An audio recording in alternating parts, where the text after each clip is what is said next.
So far in the course, we have learned about two different laws of thermodynamics. The first law of thermodynamics relates the internal energy to heat and work in the system, assuming that changes in potential and kinetic energy are negligible. So from the first law, we could say this: du is equal to dq plus dw. From the second law of thermodynamics, we could relate the entropy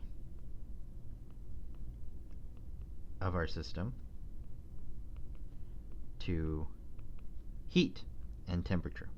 And so specifically, we know that ds is going to be equal to dq over temperature for a reversible process. All right, and I'm just going to focus on the reversible one for now.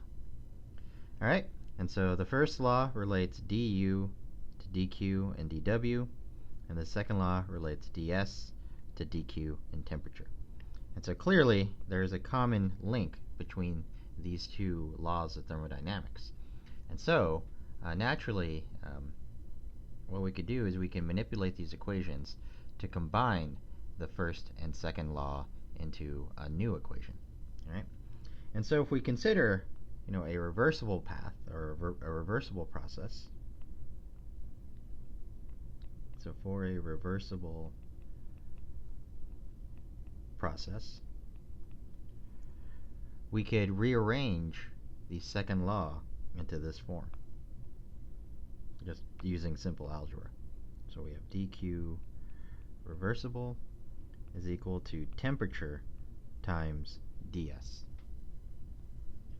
We could then take this equation and just plug it into the first law.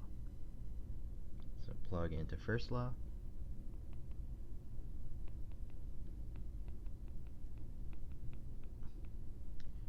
And what we get is du is equal to T ds plus dw. All right? Okay, and then if we consider systems in which there's expansion or compression,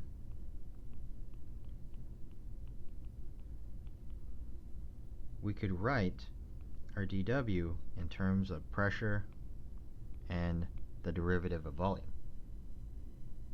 And so in the end, what we get is du is equal to T ds minus P dv. Okay?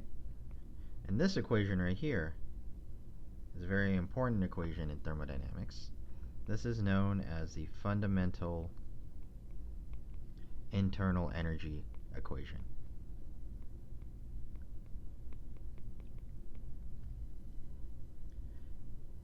In a similar manner, we could also rearrange this entire equation to get just ds on the left-hand side.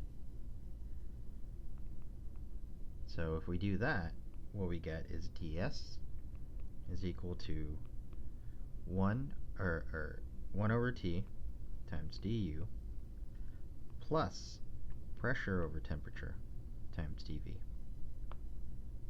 Okay? And this form is known as the fundamental entropy equation.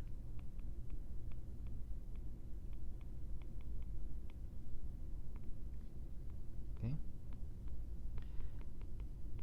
And so I'm introducing these equations now. They're very important equations in thermodynamics. They're going to allow us to relate, measurable properties like pressure, temperature, and volume to molecular phenomena within our systems. But for now, we're going to talk in more detail about the utility or the importance of these two equations when we get to chapter 6. Okay? But at least for the purposes of now, I wanted to introduce them, and I especially wanted to introduce the fundamental entropy equation, because this equation gives us a very fast way to calculate the entropy in our systems. So we can use them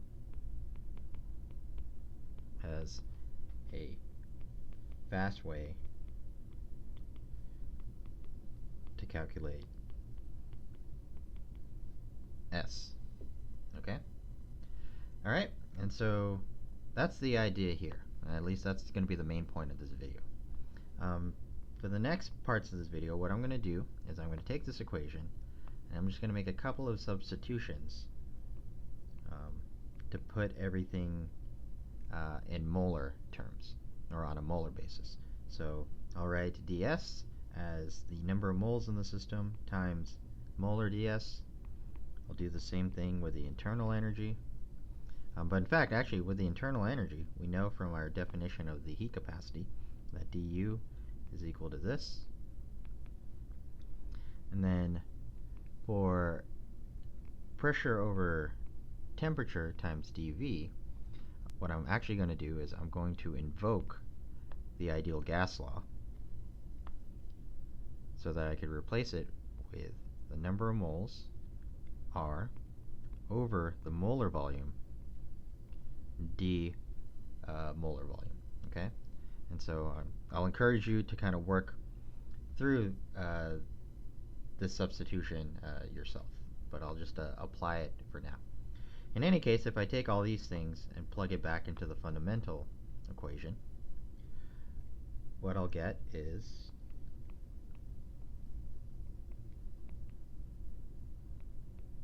this. NR dV molar over that, and then the moles are going to cancel out. Okay.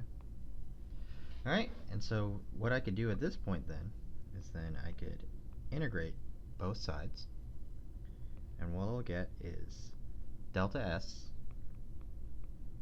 which is S2 minus S1, is going to be equal to the integral of Cv divided by temperature from T1 to T2 dt, plus all we have, over here, the R is just a constant, so we could pull that out of the integral.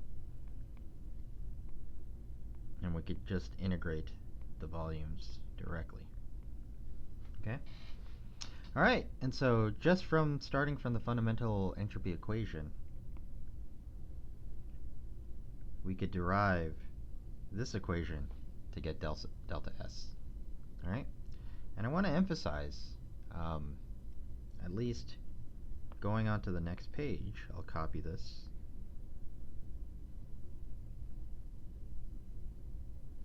Just so it's on the next page as well. That the equation I derived here is a very general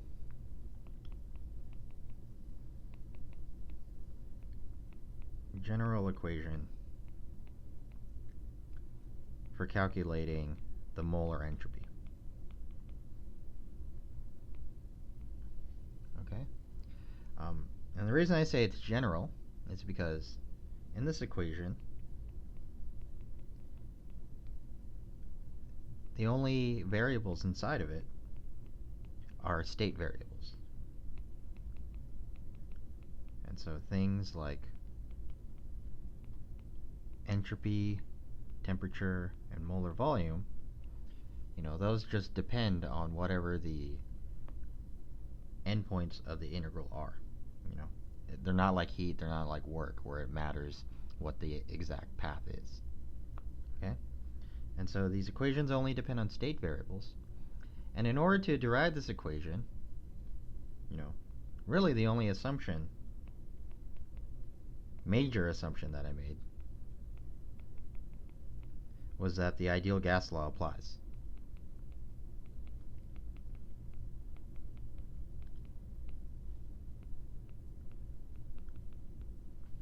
Right? And that was just to turn the pressure over temperature into nR over V molar.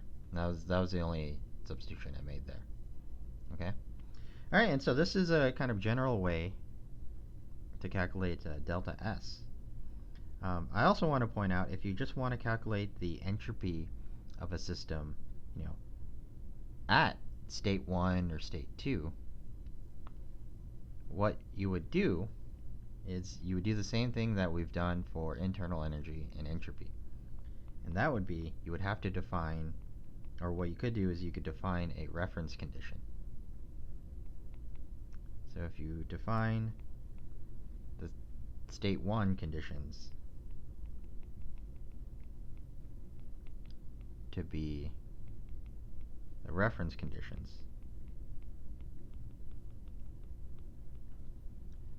then what you get is S2 minus S1, and if S1 is the reference, that's going to go to 0.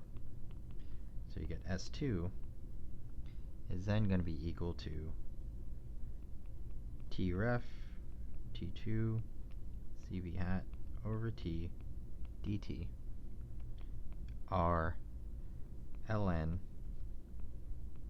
V2 and then over a reference volume as well. Okay? Alright? And so one other thing I want to point out, I'm writing the integral of CV over T here. And the reason I'm writing it in this format is because we have to remember the heat capacity may not be a constant. It could be a function at temperature as well. Right? And so that would affect the functional form of this integral. Okay?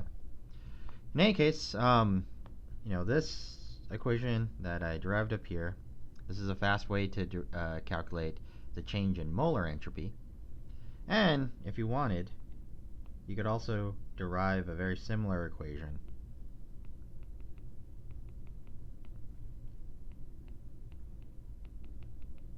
for the mass-specific entropy as well. So with a little hat here. Okay?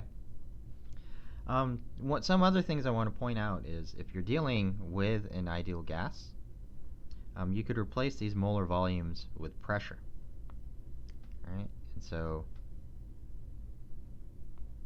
for an ideal gas,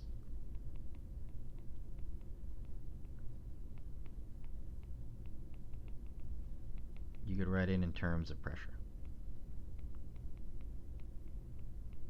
Okay? And so delta S would then be T1, T2, CV over T dt plus R ln of T2 over T1 minus R ln of P2 over P1. Right? And so now you have two more terms here. And that's because from the ideal gas law, we know that the molar volume is going to be equal to R times T divided by pressure. Right? And so if you plug that in here, these terms pop out. Okay? And I also want to emphasize, notice that the sign here is a negative. It's not a positive anymore. Okay? All right, and so this is, what would apply for an ideal gas. But I want to emphasize again, this is a general equation. And so if you're dealing with any sort of system, so for any system,